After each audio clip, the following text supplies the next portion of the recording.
in terms of like free speech concerns, the strongest ones came from the company's former CEO, Jack Dorsey. And by the way, he's one of the sources for coming to the conclusion that the company was tilted too much in the direction of going after right wingers. There are emails about that in the record as well. But mostly it's just looking at thousands and thousands of emails and not really seeing any that are going in one direction and seeing tons and tons of them that are going in this other direction. And despite all that, I really didn't focus on that. I went immediately to what I thought was the more important story and did from the beginning, which was what is really going on with digital censorship? Who's behind it? Who's funding it? And how does it work? And, yes, people they're obsessed with this idea that somehow Trump got special treatment, or there's some hidden truth in the Twitter files that is being covered up by all the people, like including Lee Fong and myself. If I had a letter from Donald Trump asking for something ridiculous, of course I would publish it. I want the clicks as much as any other reporter. It's not. I can't speak for what other people have accused you of or insinuated, but I don't think that it's intentional in the least. I have the utmost confidence in your kind of journalistic integrity and your desire to uncover everything that's newsworthy, and in no way think that you want the outcome or have a bias in wanting to look for an outcome that confirms a kind of preference for a liberal ideology. And I certainly feel the same way about Lee, who I admire and respect in all of the same ways. My concern is, here's where it's coming from. I was a corporate attorney for like 6 years. I know, I've heard you say this is about introducing the evidence, right? Yeah. So I maybe I should just ask some more pointed questions about what you know about what documents you're actually being given access to, and what kind of document review, like filtration process, has happened prior to your access to the trove that you have access to. Because you've alluded to having access to particular Slack channels, email date ranges, specific email addresses. But in my experience, and again, there's millions and probably billions of dollars devoted to, document review technology and document forensics, and thousands of attorneys across the country who spend years of their lives doing exactly this work, which is to have an eagle eye out for what you're being given in a disclosure and be able to see what isn't there and make sure that your opposing counsel is actually being responsive to your document request. And there are these very common tricks of saying, well, are they excluding all emails that are being sent to someone's home address because they're saying, oh, well, that's private, when we know that there's many examples of people emailing work home? Are they excluding a document range? Are they claiming something as privileged when it's not really privileged? And I'm just curious how much you know about what kind of filtration happened before you were given access to what you were given access to. So I don't know, but you never do. Like, again, in any reporting situation where any source gives you anything, you never know whether you're getting the full deal or not. The only thing you can do is get what you get and then confirm whether it's true or not, and then go from there. And just to follow up on that thought, I've really focused on things that are in themselves newsworthy.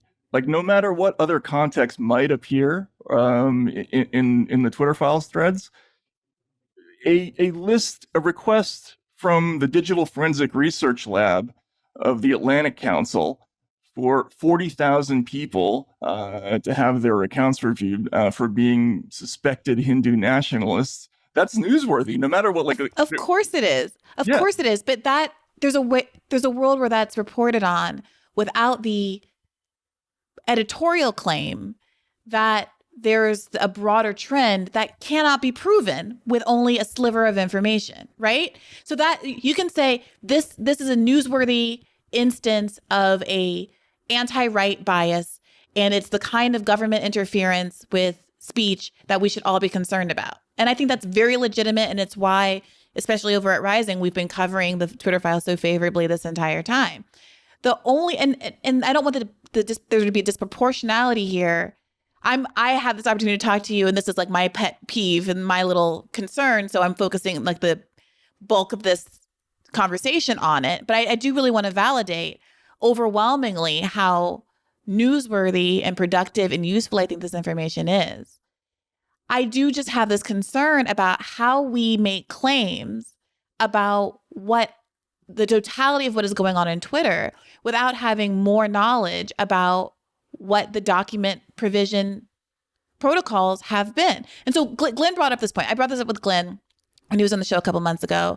And he, offered some ambivalence about whether or not he would participate because of concerns about what Elon Musk's goals are and what his priorities are that might differ from a journalist's goals. Obviously, this is not like, this is nothing nefarious here, but Twitter, Elon Musk is the CEO of this company. He has an interest in preserving its integrity in certain kinds of ways. He has an interest in it being a money-making, profitable institution. He spent $44 billion on it. Obviously, his interest and your interests are not the same. So that being said, that's always the case. That's every single news story. That's always been done. And Glenn said that as well. But here's where I would push back. Normally, in a whistleblower case, it's not, hi, I'm the head of the FBI, and here are some documents I'm giving over to a journalist. It's, I worked for the FBI. I worked for the NSA. I saw things that I didn't agree with, that disagreed with what higher ups in management wanted me to do. And so I'm leaking stuff that they don't want me to leak. Do you see that as a very different, as a significantly different posture of someone who's working within an organization, who has a difference of interest with the organization, who's telling the public about that, versus someone who's literally in control of the organization, has every interest in profiting from the organization, et cetera, who is volunteering, selectively putting stuff out there for journalists to go through? Isn't that a different scenario? Yes, but every source has motives. Every source that you ever work with has motives, and you're always making a calculation every time you do any kind of report. Now, I've done probably a dozen whistleblower stories. They're all different. The sources all have different motivations. Some of them are noble, like they do things because morally they can't get behind whatever it is that's going on at the company or in the government. Sometimes people are just bitter because they've been passed over for a promotion or for money or whatever it is. It doesn't matter, though. Ultimately, please let me finish. Sure. Ultimately, you're always weighing that versus whatever the newsworthiness is of what you're looking at and what you're hearing about. And you get the stuff, and then you try to confirm whether it's true or not.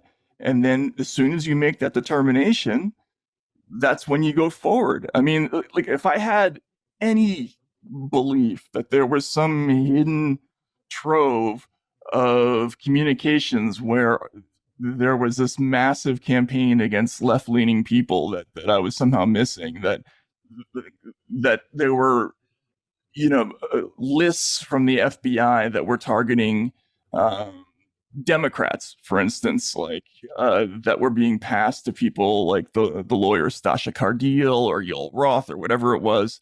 If I thought for a second that there was a realistic chance of that being the case, yeah, of course I would stop doing this story. But there's no evidence of that. It would be so hard to pull off something like that without that being detected in the documents. You would see some indication of that other thing in the 80 or 90,000 emails that I'm looking at so far. Like it would be there somewhere. So this is already helpful. You're talking about the full trove of emails that you're looking at is 80 to 90,000. So far, yeah, I think so. Yeah. Okay, I gotta say that strikes me as a very small number of emails. Yes. What time period is that from?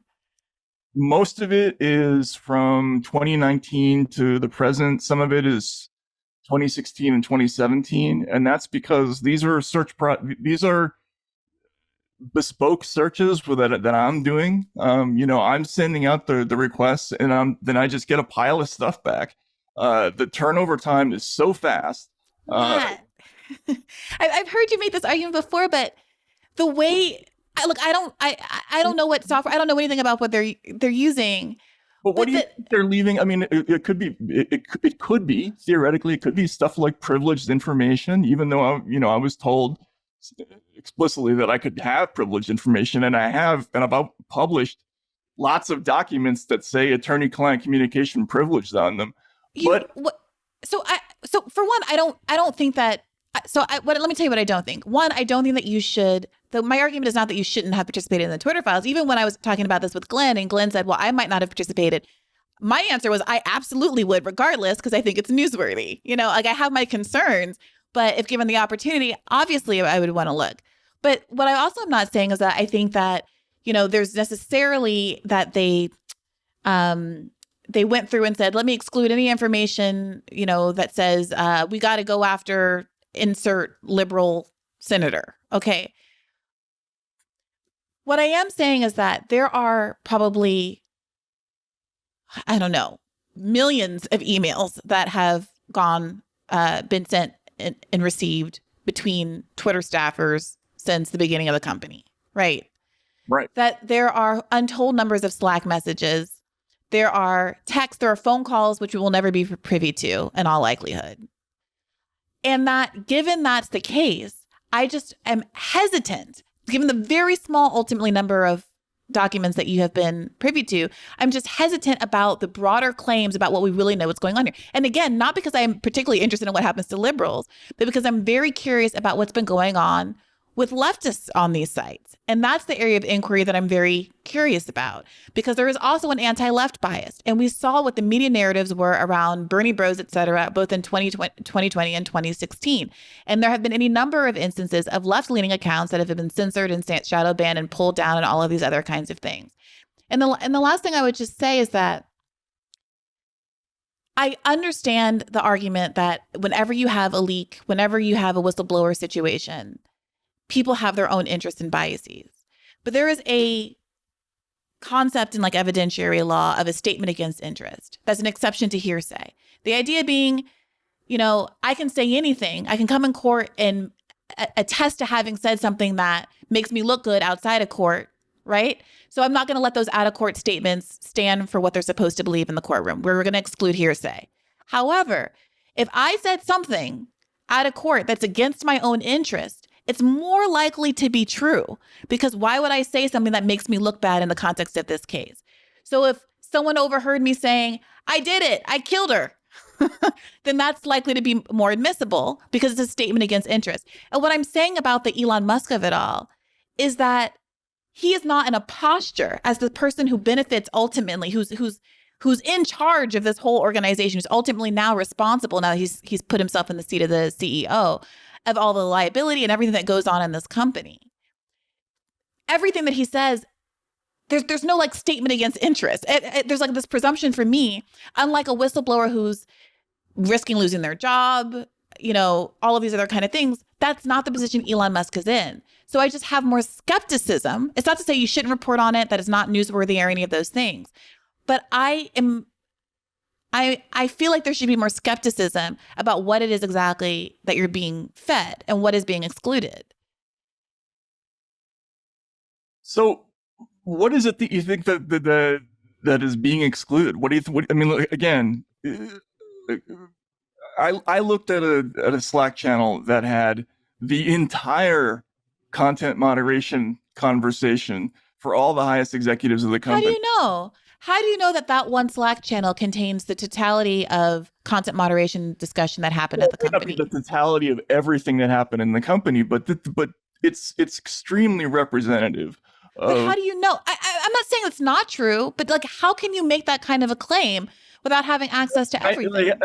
After tens of thousands of communications, after all the stuff that I've read in the last months, it's impossible to conclude otherwise. I'm looking at list after list after list of stuff. There's stuff I found on the laptops of former computers that that wasn't fed to me by a lawyer, by the way. It's just it's so unbelievably unlikely that there would be some other narrative that I'm missing. If anything, I think I undersold the certain aspects of the story because I missed um, how connected some of these actors were, right? And I just I'm not sure I understand what your objections actually are because no matter what Elon Musk's interests are, no matter how few statements against interests there might be in this reporting, the stuff about the FBI and the DHS and the CIA and the other government agencies, the stuff's all true. It's all historical. It's all real. It's confirmed. I mean, it's confirmed. I talked to sources; they confirm it. Um, it's newsworthy. It's real. And why do I need to do another story about how much of an asshole Elon Musk is or isn't? No, you don't need to. That's not what I'm arguing for, though, Matt. I guess my question is, you could do the reporting that you've done without any editorializing at any point about what you think the broader trends are, the broader biases are, right? Like it's apparent, like it's obviously apparent from the stories that are coming up. People make their own conclusions, and people who have an investment and there being a, people for whom like that narrative trend confirms their biases are going to pick that up and go with it regardless of if you editorialize about it in one of your threads or in your articles, right? So I guess my question is, why add that, especially when it's such a difficult thing to prove given such a small sliver of documents? I just don't understand what is added. Documents, though. I mean, I'm talking to sources about this. I mean, like, But that's the problem. You, by your own admission, this is a tweet that you did around the Chrissy Teigen stuff, where you said, "Oh, I did know that there were these Trump requests that had been made because now we know you talked to a source who told you that, but I was not privy to them. I didn't see them. I couldn't maybe see them. It's not your fault that you didn't have access to them, right? But if I knew that there was some unknown but existing bolus of requests from the Trump administration. I don't know. Unknown quantity, but because your source told you that there have been a number of requests made by the Trump administration to take down tweets. I would hesitate. I would say, well, I obviously can't confirm that the Biden administration is doing this more or the left is doing it more, liberals are doing this more. But here's what I do know liberals did do, and they did a lot of it. And here's the evidence, right? Like, why, it seems at a certain point bordering on irresponsible, and it sets you up for the people who tried to dunk on you over the Chrissy Teigen stuff when you don't just say, I have heard that the Trump has been doing this too, but what I know is what the liberals have been doing, and here's what the liberals have been doing. And instead say, overwhelmingly, it's been the liberals. I'm sorry? Can we stop using the word liberal? I don't think that's like the right word. What would you prefer? Democrats. Yeah. Sure. Because look, this idea that I should have somehow altered what I was doing and gone after a Chrissy Teigen complaint. I don't think that, though. But that's what people are saying. It's first of all, there are some dynamics here in terms of the reporting process that I guess I have to get into now, right? Like I have limited bites of the apple here. Like every time I make a request, that's work for a whole bunch of lawyers, and they have to do it quickly. And the number of times that I can ask for stuff is kind of finite. I don't know how long I'm going to have access to these documents. So if I start wasting searches on trying to find whether or not Donald Trump in a fit of pique one night, called up and asked something about Chrissy Teigen, rather than doing what I did do, which is search, every communication that I could find with Elvis Chan and every other FBI agent whose email address that I could find, and immediately focus on that and try immediately to get to the bigger story. This is how the process works. I'm trying to get to the bigger thing as quickly as I can. I'm not going to worry about Donald Trump's stupid request just because idiots at the New York Times and the Washington Post are going to whine about it if I don't. So I also wouldn't be prioritizing Donald Trump's requests. But I think that's such an important. This is such an important acknowledgement here. It's useful for the public to know. I'm very interested to know that you feel like there is a limited number of requests you can make, and you don't know how many, but that you have to make internally. You have to prioritize searches, that there's not some sense that you can kind of comprehensively look forever, that you have to rank internally your own priorities, which obviously is your prerogative, and your priorities are yours and my priorities are mine. But what that does is it's an artificially imposed limitation that I think prevents anyone from making claims about what a full search in its entirety would actually yield, right? So for me, I also wouldn't be prioritizing Trump. If I'm going to be fully honest, my first search words would be Bernie, socialism, Bernie Bro. I would go through all of my Twitter people who I know have claimed to be shadow banned and blocked and had their accounts taken down over the years. And I would look for requests for Hillary Clinton and some of the pedophile disclosures about what journalists they thought were friendly and all this kind of stuff. And that's what I would be searching for, because that's my priority. I'm not saying it's the most important thing in the world. I'm not saying it's more important than what you've been searching about in terms of FBI interference. It probably is not. So I acknowledge that. I accept that. I have no problem with that. But it needs to be, I think, foregrounded that this is not a comprehensive search, that I'm not looking through everything, that I don't have the ability to look through it because, frankly, I'm being limited, not necessarily nefariously. I'm not saying it's because of Elon Musk, I don't know that I'm being limited. But you just told us that you're being limited, that you feel like you can't ultimately make an unlimited number of search requests. I'm being judicious about what I ask for. Let's put it that way. But why? Because you feel like there's only so many requests that you can make? Maybe. You never know. I don't know. I don't know. This is. I don't own the company. I don't control the situation. So were you told that this is very expensive and difficult to do these requests? So don't. This isn't a bonanza. This isn't a free for all. No, but I've been doing this job for a long time, and I know that things change with sources, and you never know what the situation is going to be tomorrow. You have to act as quickly as you can to get the story that you can as fast as you can, and that's why I'm trying to focus on one thing and get it as quickly as I can, and then worry about everything else later. Look, there's a million stories that I haven't, that I already have in the Twitter files that I could spend the rest of my life doing. But I've identified a thing that I think is, without question, the bigger story than anything else that's in any of these documents. Nobody told me to go there. Nobody told me to stay away from any one thing or to look in any one direction.